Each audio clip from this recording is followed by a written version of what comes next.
Netaji Subhash open university UG admission সাইটে কিভাবে প্রবেশ করবেন। অফিসিয়াল ওয়েবসাইট হচ্ছে www.wbnsou.ac.in। অফিসিয়াল ওয়েবসাইট ক্লিক করে এই পেজে আসবেন। এই যে পেজটা দেখা যাচ্ছে এই পেজে ওপেন হবে। এখানে দেখুন, এখানে ওই যে অ্যাডমিশন অ্যান্ড রিনিউয়াল বলে লেখা আছে, অফিসিয়াল ওয়েবসাইট, তার নিচে অ্যাডমিশন অ্যান্ড রিনিউয়াল, ওখানে ক্লিক করবেন। ক্লিক করে এবার এখানে নেতাজি সুভাষ ওপেন ইউনিভার্সিটির যে অ্যাডমিশন সাইট সেটা খুলে গেছে। সমস্ত যার যে কোর্সের আর কি অ্যাডমিশন হচ্ছে সবগুলো এসে যাবে। এই একদম উপরেরটা যেটা FYUG, ওটা হচ্ছে FYUG হচ্ছে 4 ইয়ার্স ইউজি কোর্স আর কি, আন্ডার গ্র্যাজুয়েট। ওখানে ক্লিক করবেন। ওখানে ক্লিক করলে এবার অ্যাডমিশনের সাইটে ঢুকে যাবেন, মানে ইউজি কোর্সের অ্যাডমিশনে ওপেন হয়ে যাবে। এবার এখানে বিভিন্ন ইনফরমেশন দেওয়া আছে, কি মানে ডকুমেন্ট লাগবে, কি করতে হবে, তারপর ডেটগুলো দেওয়া আছে, বিভিন্ন যে ডেটগুলো আছে, মানে কোন ডেটে আপনি অ্যাপ্লাই করতে পারবেন, কোন ডেট থেকে কোন ডেট, ডকুমেন্ট আপলোড করতে পারবেন, ফিজ পেমেন্ট করতে পারবেন, সমস্ত ইনফরমেশন দেওয়া আছে। তারপর এই যে নিচে যে চারটে red colour, green colour, yellow colour দুটো আছে, এগুলোর মধ্যে একদম উপরে যেটা রেড কালার আছে ওটা হচ্ছে ফার্স্ট অ্যাডমিশনের জন্য আপনি ক্লিক করবেন। ফার্স্ট অ্যাডমিশনের জন্য রেড কালারে ক্লিক করার পরে এই পেজটা ওপেন হবে, মানে ইউজি রেজিস্টার করার জন্য বিভিন্ন কোর্স এসে যাবে।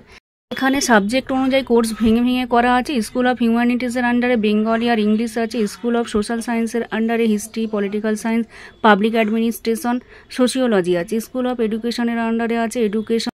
স্কুল অফ প্রফেশনাল স্টাডিজের আন্ডারে আছে কমার্স, ইকোনমিক্স। স্কুল অফ সায়েন্সের আন্ডারে আছে botany, chemistry, geography, mathematics, geology. এবার আপনি যে কোর্সে অ্যাডমিশন নেবেন সেই কোর্সের উপরে যেখানে পাশে রেজিস্টার আছে সেই রেজিস্টারে ক্লিক করবেন।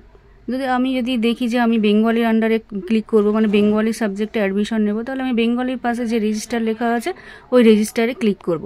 রেজিস্টারে ক্লিক করার পরে আবার ওই বেঙ্গলি সাইট ঢুকে যাবে, মানে বেঙ্গলি সাবজেক্টের জন্য যে ফর্ম আছে সেই ফর্মটা ওপেন হবে। ওপেন হয়ে গেছে। এবার ওপেন হয়ে যাওয়ার পরে এখানে কিছু ইনফরমেশন আছে, সেই ইনফরমেশনটা আমাকে ফলো করতে হবে, যে কী করতে হবে আমাকে। ABC ID করতে হবে, দেব ID করতে হবে, সেগুলোর প্রসেস বলা আছে।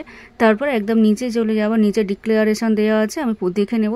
দেখে নিয়ে যে কী বলা আছে, স্টেপ বলা আছে, step 1, step 2, step 3, step 4, step 5 করে করা আছে, মানে কীভাবে আমি ফর্মটা ফিল আপ করবো পুরো প্রসেসটা এখানে বলা আছে। তারপর ডিটেলস দেখার পরে আমি এই ডিক্লারেশনটা পড়ার পর নিচে একটা ছোট্ট বক্স করা আছে, সেই বক্সে আপনি ক্লিক করবেন। ক্লিক করার পরে এই যে ক্লিক হেয়ার নিচে যে ব্লু কালারের আছে ওখানে ক্লিক করতে হবে। ক্লিক করলে রেজিস্ট্রেশন ফর্ম ওপেন হবে। এই রেজিস্ট্রেশন ফর্মের মধ্যে আপনার সমস্ত ডিটেলস, নাম, সমস্ত যা চেয়েছে আর কি সবগুলো ডিটেলস ফিল আপ করার পরে সাবমিট করলে পরের প্রসেস শুরু হবে। তারপর আপনার অনেকগুলো স্টেপ আছে। প্রথমে শুরুতেই বললাম স্টেপ 1 থেকে একদম স্টেপ 6 পর্যন্ত আপনাকে ফিল আপ করতে হবে। ফিল আপ করার পরে ডকুমেন্ট আপলোড করার পর ইউনিভার্সিটি থেকে অ্যাপ্রুভাল সাকসেসফুল করলে পেমেন্ট অপশান দেবে। পেমেন্ট অপশান দেওয়ার পর, মানে পেমেন্ট অপশান দিলে তারপর পেমেন্ট করতে পারবেন। পেমেন্ট করার পরে আপনাকে আবার দেব ID ক্রিয়েট করে দেব IDটাকে সাকসেসফুলি এখানে ইনক্লুডিং করতে হবে, এবং সেটাও আবার ইউনিভার্সিটি থেকে অ্যাপ্রুভাল দিয়ে সাকসেসফুল করতে হবে।